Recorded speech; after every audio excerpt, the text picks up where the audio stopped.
Okay, we're back again with bits and pieces of art.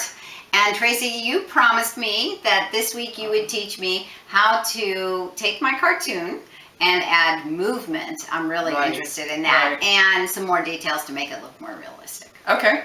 So instead of just talking in generalities, let's go ahead and move this into a language arts kind of context. No, there's a thought. Yeah. And so we'll draw a character. Okay. So what was one of your favorite books to read when you were younger? I talk about this in our book that one of my favorite books was Charlotte's Web. So my favorite character, besides the pig, was Fern. Fern, right. So we're going to draw Fern. Mm-hmm. So what do you picture Fern doing? What's something that Fern would be doing that expresses who she is? Well, the thing I liked about Fern is she lived on a farm, and I always think of that opening scene of her seeing her papa carrying an axe. And so I picture that in the morning she'd be heading out to the barn with, like to feed the pigs or something like that. So I picture her, I don't know, carrying a bucket or something like that. Okay, great. All right. So let's take a moment first and envision what that would look like. Okay. So one of the things I teach kids when they're learning to draw is to use your own body to help you figure out what your drawing might be doing if you're drawing a person. So in the case of Fern, she's carrying a bucket. She's walking out to feed the pigs. So she's stepping forward, and then she's got this bucket in her hand. And it's not an empty bucket, it's full of slop. So it has some weight, so it might pull her down a bit. So look what happens to the line that is Fern's shoulder. So if you're drawing your little stick figure Fern and you got a line for her shoulders, it's now no longer straight across, it's tilted.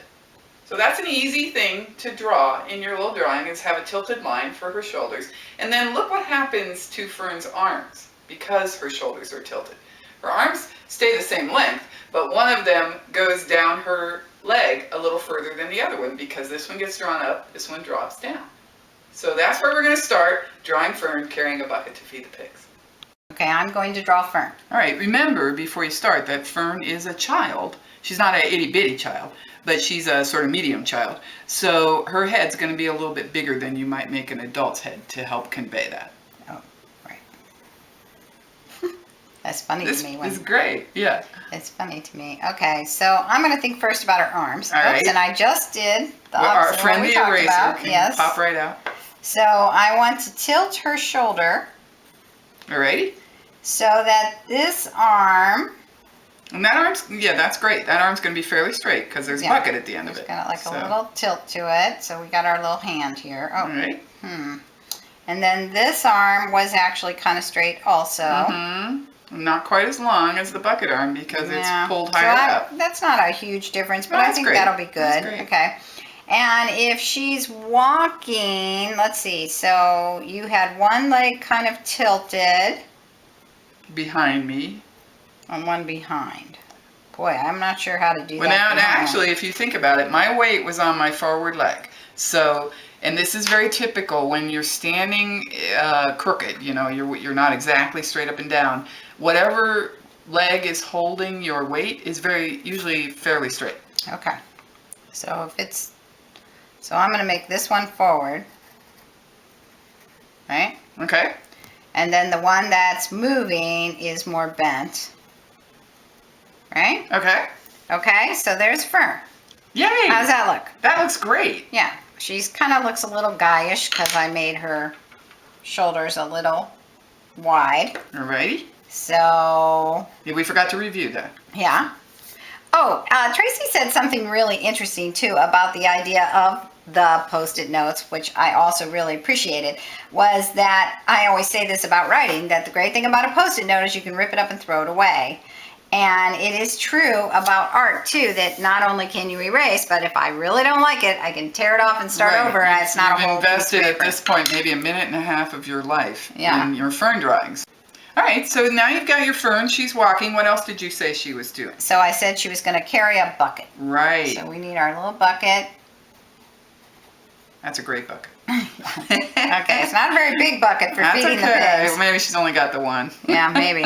Maybe she's feeding chickens. That's right. Okay. So, there's Fern carrying her bucket off to the pigs. Now, how do we know this is Fern? We got a lot of sticks there so far. So what are we going to do to tell anybody who might see this picture that, oh, this is Fern? Well, one thing is we don't have any hair yet. Oh, hair's a great detail. So Okay. now we're into adding some surface details. So you can put as much detail into hair as you want or as little. Well, I As you picture want. Fern, she is not a girl who cares about her looks. Okay? I don't think. So hair might be kind of sticking up. It's in the morning, right? Yeah. And so I'm going to kind of have her hair here, there, and everywhere. How's that? That is great. Okay. Here's another, I love that hair. Here's another way you can do hair. If you have a head here, and you can just do an outline of hair as well. You don't have to, even have the sticks in there. You can just have hair outline. So any way you want to convey hair is fine as long as it represents your character in your mind. Okay. All right. So let's talk about clothing. Oh, yeah. Okay. So when we do clothes on a stick figure, we kind of flesh them out, if you will. If you think, again, we talked about this before, but these are the long bones. Here's her leg bones, her spine, her arms, her shoulders, hips. So we can hang clothes off of those as well. And they don't have to be fancy clothes. They don't have to be fancy lines. If you think about a t-shirt's kind of a rectangle. Okay. And then it's got little rectangles where your arms are. So this is, all right. So I think the bones is in the middle. So this is the bone. These are the bones. Uh-huh. All right. So if those are the bones, and I start drawing a t-shirt. Uh-huh. All right. Yep. Okay. All right, there's your t-shirt. All right. And then you can either, color over it, or you can erase out the bone lines once you've got your shirt in place. Mm-hmm. Okay. All right. Now, what else would Fern wear? Well, I'm thinking jeans. Okay. Because it could be summer, but I don't want to have to deal with, I could put her in shorts. Sounds scary. Shorts sounds scary, so All right, then I'm put her going in to do jeans. Absolutely. Okay. So I'm going to get my blue jeans here. And this is perfect. Jeans are just tubes around your legs. Yeah. So Okay. All right, so... All right. take her bones. We'll hide her bones underneath the fabric of Yeah. her jeans. Yeah, that's not easy to do. Yeah, sorry about that. Okay. Sorry, I got to redo my little jeans here. Okay. Okay. Oh, that did work, though. Yeah, it did. Yeah. Look at it. Look Way at better. you. I think her shoe needs to be a little bigger. All right. All right. I'm good. Okay. So there is Fern. She is walking and carrying a bucket. Aw, I love it. Another thing you might want to add, and your kids might want to add at home, is color. So color is another great way to convey emotions or to convey something about your character. If you were Johnny Cash, you were drawing Johnny Cash, of course he'd be wearing all black.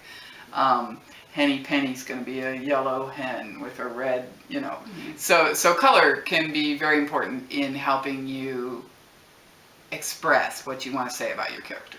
Okay, well, Fern is a lot better. She is. Yeah. She looks lovely. I need to work on these legs a little more. She looks like she's kind of in a yoga pose, tree pose. But, hey, the arms are better, and we can tell she's walking. Yes, you can. So, but she needs a face. Oh, she does. Yeah. Yeah. Well, actually, that's a great next subject. So next time we get together, let's talk about expression. Yes, and we're going to have Mora. We're going to make Mora draw. Oh, Mora's my favorite.